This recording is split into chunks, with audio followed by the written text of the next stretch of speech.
N'hésitez pas à liker la vidéo si elle vous plaît et si vous êtes nouveau sur la chaîne, n'oubliez pas de vous abonner et d'activer la notification pour ne rater aucune de nos prochaines vidéos. On commence.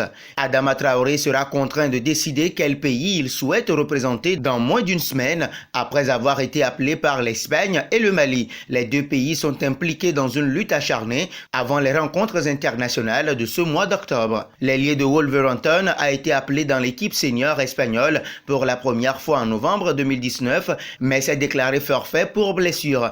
Il a ensuite fait son retour dans la tanière d'Enrique lors du regroupement du mois d'août, mais a été testé positif au coronavirus avant les matchs.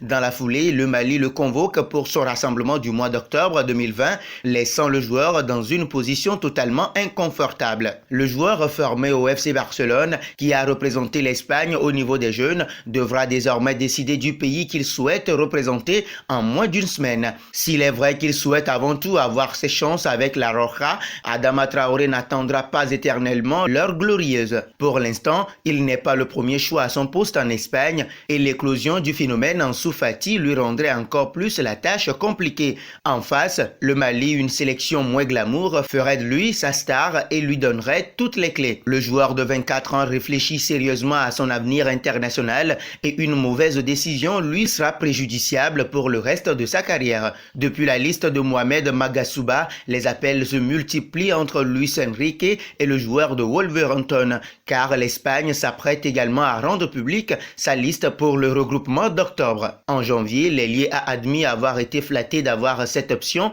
bien qu'il n'ait donné aucune idée de pour qui il voulait jouer. Ma mentalité est de travailler pour l'équipe et la performance de l'équipe me donne une demi-chance avec deux équipes internationales et j'en suis heureux. Je suis reconnaissant d'avoir cette chance avec les deux équipes internationales, l'Espagne où je suis né et le Mali où sont mes origines, avait-il déclaré à BBC Sport. Adama Traoré et l'Espagne, c'est une longue histoire à rebondissement, une succession de rendez-vous manqués, du moins pour le moment. Monté en Premier League avec Wolverhampton à l'été 2018, le natif de l'Hospitalet en Catalogne a fini par taper dans l'œil de son pays de naissance.